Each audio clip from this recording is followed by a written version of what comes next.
haven't gone anywhere. No, we're still here. We're still here from last week. But you're a week later. My coffee's cold. It's one of those time dilation things.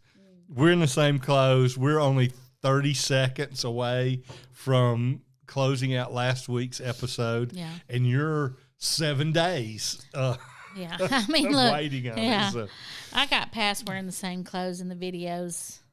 Yeah, well, I had to. and we told people what we were going to do this time did, too, so we it's all did. good. So, Well, we can just pick right back up. I want to jump right in, Yeah. with where we were going because I want to have time to talk this Yeah. through. If you didn't get to listen to last week's episode, we were just talking about how we started, what got us started with the whole Dream Interpretation podcast. You can go back and pick that up. I'm not going to go back over all the details of it, but and it led into this conversation about how hearing God, communicating with God, had been lost by the church in large part, even though it was a huge part of Scripture for our Christian family. It was a huge part of Scripture and theologians and church fathers all the way up through the 13th century. Were extolling the virtues of dreams and visions and supernatural experiences, encounters. Yeah. And so we revealed to you our name change last week, that we're becoming Conversations with the Creator. And part of that is about this idea of communion, connection to our Creator. And that's bigger than just dreams. It is, because I at the very end, I was sharing about how I had this internal conversation with my Creator. And he told me something. And when I woke up this morning, it was so life-giving for me.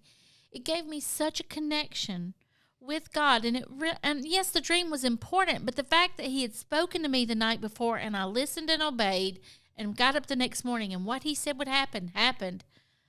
Oh, it was just empowering. And that's one of the things I think is why we made the shift that we're making. We're going to come back to this at the end, but I want to say a couple of things here before we jump into our topic today is the modern view of dreams and how it has shifted. Yeah. And how why we didn't really lose it. We just get distracted from dreams. But we didn't just get distracted from dreams. That's part of why we're shifting the topic of our podcast. We got distracted from communion and communication with God. We began to feel like it was lost, that it wasn't something that was still real. And God is restoring that, not only to the church, but to his creation. You mean as his people, as just his creation, we lost that. Yes. And do you think it could have possibly happened because there was a huge separation in the church. The Protestants came, and there was a huge separation. So anything that seemed kind of strange or out there, or everything, a lot of things were thrown out. Well, we lost our value for mysticism. That's what I'm talking about. Mysticism became a negative word to the Protestant Christian community, and mysticism is not negative. Mysticism is something that as a broad understanding, I recognize that there are places where the term is used negatively to the Christian mindset. But mysticism broadly is the topic or the concept of entertaining and exploring mystery. That's what mysticism is. But so many people think it's witchcraft. Right. And many people think it's something so bad. If you could go back and talk to, you said it was Tertullian? Tertullian. And he was Thomas Aquinas. Thomas Aquinas. Okay, if they could go back and help say, because that may have been where the separation came in, where if you can't, see, taste, touch, smell, all that. Yeah, Aristotle's concepts. Which they thought was... You can't connect to it with the five natural senses. It's not real. Discounting, forgetting that there are five supernatural senses, spiritual senses. But yet, we have a sense of smell, taste, touch, sight, etc. Right. So supernaturally too. Yeah. So if you take that and you take the fact that Protestantism came in, and then we said, okay, well now we can't believe that there could be a visitation, or now we can't, discount dreams. Those are not important anymore. Slowly, those things died in the church, so much so that even when we go and we speak in certain communities, certain countries, they're like, well, we can't do dreams. Yeah. No, we can't hear from God. He can't speak to us right now.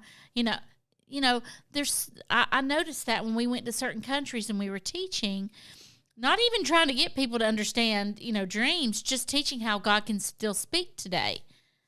That they were afraid of it. Yeah. They were afraid that they were crossing over into something that was bad. And we've even had people call us when you've spoken on the radio saying they believed that we were so far out there, Yeah, we've actually been called some pretty bad names for that. But Yes. that's because there's a misconception.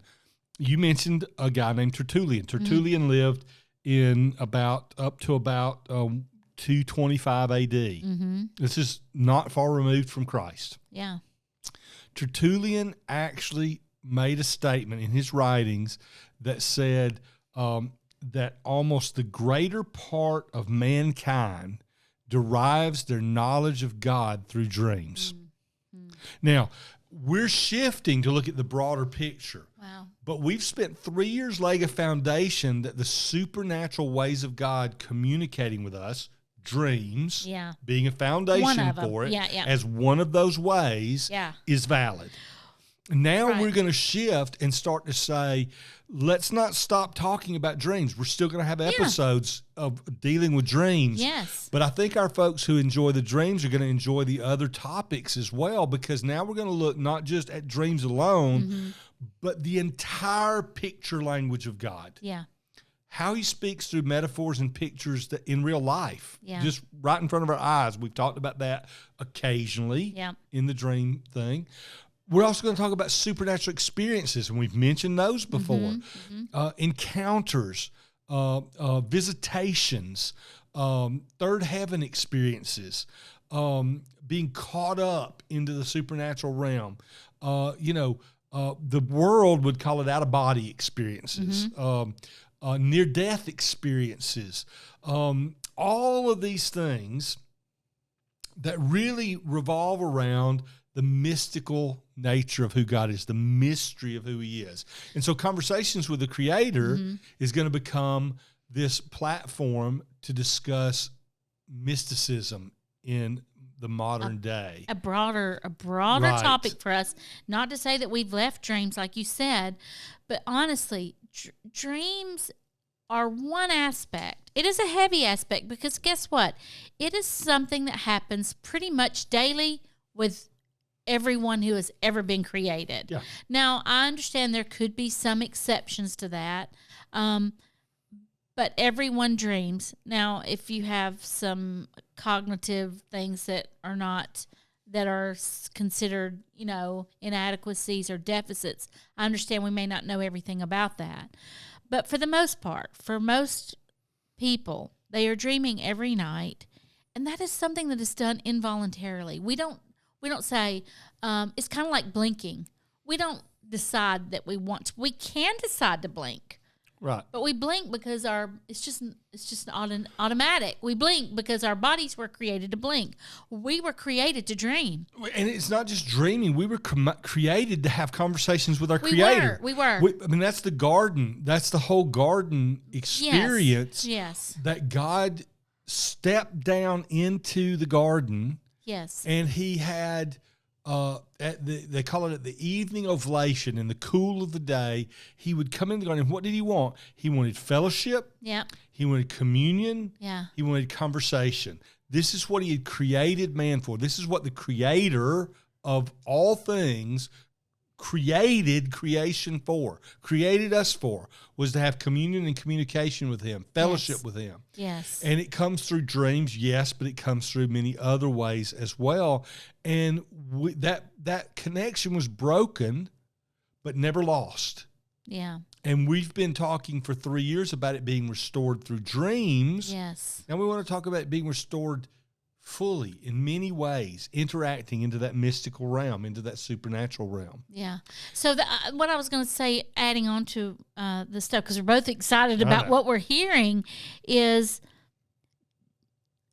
I can choose whether or not I want to hear my Creator speak to me. Like I could shut it down. I was going with that. I could shut it down. Mm-hmm. But because like last night when I was listening, when I went to get my melatonin, and I heard, "Don't do that." I was like, "Why?" I'm having this inner conversation with my Creator. He said, "Because if you do that, you're going to have crazy dreams. But if you leave it alone, you'll have dreams and you'll remember them." And I was like, "Okay," because I hadn't been remembering a lot of my dreams lately. So because of that, I did not shut that down. I could have. Yeah. I wanted to take the melatonin. In the I wanted a sense- good night's sleep, and so Well, you still got a good night's sleep. I did. But what I'm and I know because you snored. Thank you. So okay. Now you got me off track. I was thinking you snore too, but you snore I don't with snore a anymore. mask on. But I don't hear it. Anyway, I'm just excited because I'm thinking about how you could shut your dreams down as well. Like I think we've ran into a few people who say they don't dream. Well, you dream, you just don't remember your dreams. Why? Maybe because you don't like it, or you have these encounters that are scary or weird, and so you just shut your dream life down. It's just that you are not connecting in some way. And I think when we give priority to that night season before we go to bed, I'm open, Creator God, to whatever you want to speak to me tonight. That we be open to that. Yeah. And hearing that. Yeah. So that's why it's not just dreams, it's conversations, it's experiences, encounters. It is, and you likened it to being, it should be natural that our eyes blink. Now, we can make the choice to blink them, but it should be natural. Dreams and all of these mystical concepts have become something that required intention. Yeah. We closed our eyes to them and didn't want to open them. You're not going to blink, even though it's a natural phenomenon. It's a natural process. If you keep your eyes closed, you don't blink. Think about that. Yeah.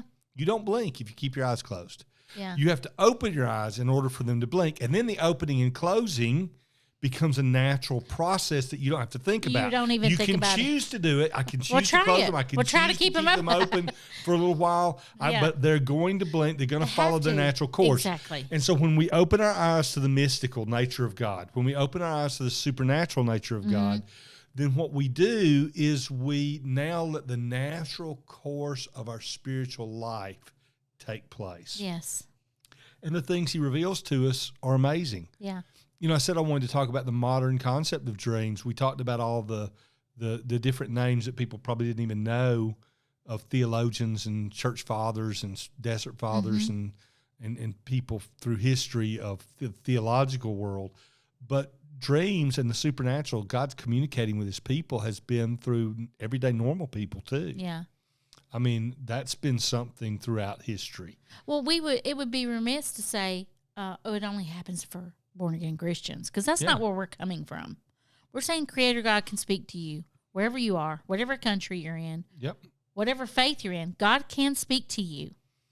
Yeah, and there are people that through history that have recorded dreams that I have no idea whether they're Christians or not. Right. I mean, Paul McCartney had the words to Yesterday from a dream. You're not saying he's not a Christian. No, I'm not saying he's not a Christian. I'm saying I don't know You Paul don't know his McCartney. faith. Yeah. I don't know what his faith is. I have Yeah. no idea. Maybe he said that somewhere. I'm not a big enough Beatles fan to know. I'm just saying, you Yeah. know. But, you know. Yeah, I mean, but look, here's the thing. We're not saying this is only for Christians. We're saying that God speaks to his people and wants to have a conversation with you. Yeah. And we're saying be open to that. That's what we're saying. Yeah, that's it. If you're already born again, you definitely should already be open to it. Yeah. But you could be agnostic listening to this. You could be an atheist and be listening to this. Yeah, you could be a lot of different faiths and think, oh, Probably well, God the wouldn't speak to me. Probably the hardest one is the atheist who doesn't believe there is a creator. Right. I get that. Atheists have faith too. They have faith that there's not a God. Yeah. You know, so you can't say they're faithless. They have faith there's not a God. Now, the problem is if they're wrong, they're in serious trouble. Yes. If I'm wrong, I'm just gone. Yeah. If atheist is wrong, sorry. Some other form of faith has to be better than Yeah. atheism, just from that alone, that concept alone.